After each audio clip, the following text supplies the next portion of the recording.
Carson Hocevar does not hold back. He never has. This week, the young driver of the number 77 Chevrolet said out loud what most of the garage only whispers. He talked about a rival he hopes falls apart. He hopes they beat on each other. He hopes they break down. And he wants to be sitting right there when it happens. He never said that rival by name, not one single time. He did not have to. Everybody knew exactly who he meant. But what happened to Hocevar a few hours later flipped this whole story on its head. Let us start with where he stands. Carson Hocevar is 23 years old. He drives for Spire Motorsport. 2 years ago, Spire was a small team most fans ignored. Now Spire is one of the biggest stories in the sport, and Hocevar is the reason. He won his first Cup Series race in April at Talladega. That win came in his 91st career start. He has 5 top 5 finishes this year. He has 9 top 10s. He has set career best numbers in almost every single category. For most of the summer, he sat inside the top 5 in points. Then Iowa Speedway happened. His engine acted up all day long. He spun. He finished 31st. He dropped 3 spots and landed 8th in the chase standings. So heading into Richmond, he was 1 spot behind Chase Elliott. And people wanted to know how he felt about all of it. Hocevar answered every question. He did not dodge a single one. The first question was about getting ready for the chase. Does the team prepare in a different way once the postseason starts? Hocevar said no. And then he explained why. And his answer said a lot about the state of Chevrolet right now. I think it is a little different if we have a little different body style, Hocevar said. A body style that has been the dominant one this year. That you can get a little bit more, but knowing that it is going to have to come to us. Then he said the line that really matters. If we knew that there was any more juice to squeeze out of these cars for our program and everything, we would have done that 26 weeks ago. Read that again. He is saying the team already gave everything it has. There is nothing left in the tank. No secret setup. No magic fix waiting in the shop. What they have right now is what they have. So, if Spire cannot go get more speed, what is the plan? Wait for the other guys to fall apart. I think it is just continue to do what we are doing and try to be next in line and hope they slow each other down when they are racing within their own shop, and hopefully they burn themselves down and we are next in line. There it is. Burn themselves down. That is a bold thing to say in the middle of August. He is openly hoping that the fastest cars in the sport wreck each other, break each other, and hand the win to whoever is left standing behind them. And here is the funny part. He said all of that without ever saying Toyota. Ask anybody in the garage who the fastest cars belong to this season, and you get one answer. Toyota has led this season from the very first race. Joe Gibbs Racing and 2311 Racing have been the class of the field. Chevrolet came into this year with a brand new Camaro body and has spent the whole season trying to make it work. Ford has struggled too. The numbers back him up. Toyota has piled up wins all season long while Chevrolet has watched. Brad Keselowski said earlier this year that Toyota has the power, the aerodynamics, and the best teamwork between its teams. Chevrolet has more cars in the field than anybody. It has not mattered. Hocevar knows all of that. He just refuses to say the name. He did it again a minute later. Somebody asked him about building momentum in the final weeks of the regular season. I do not know. Just inch at it piece by piece, a little bit of speed here, a little bit of pace here and there, he said. It will come to you, but it seems like everybody is catching one manufacturer basically right now.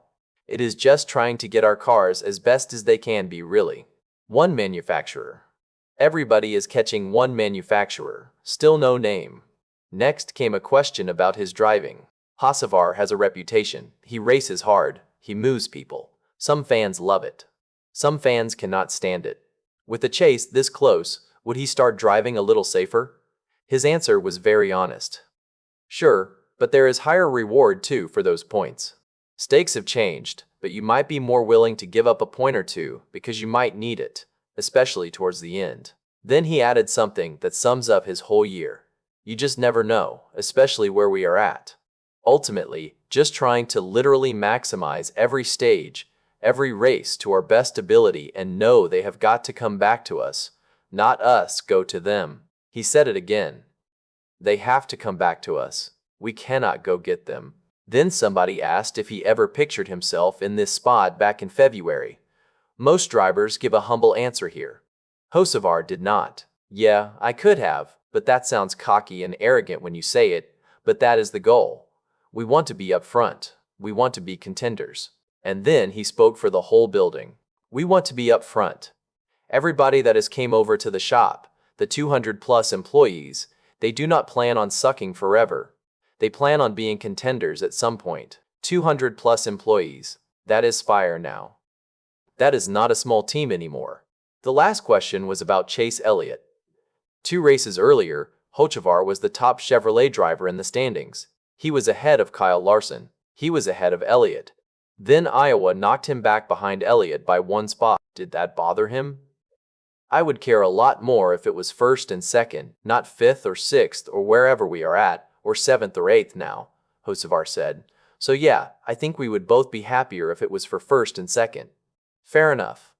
Fighting over 6th place is not the same as fighting for the championship. So that was the setup going into Saturday night at Richmond. Hocevar rolled off 22nd. Chase Elliott started 13th. Ryan Blaney had the pole. And then the race happened. Early on, tempers showed up. Kyle Larson moved Hocevar out of the way in the 2nd stage. No caution came out. Hocevar kept digging. Then came lap 184. Hocevar missed a shift. He went from 5th gear straight down to 3rd gear. The motor blew apart right there. His night was over in a single second. He finished 37th, dead last on the board. Think about that. He spent the week talking about hoping his rivals burned themselves down. Then he was the one who burned down.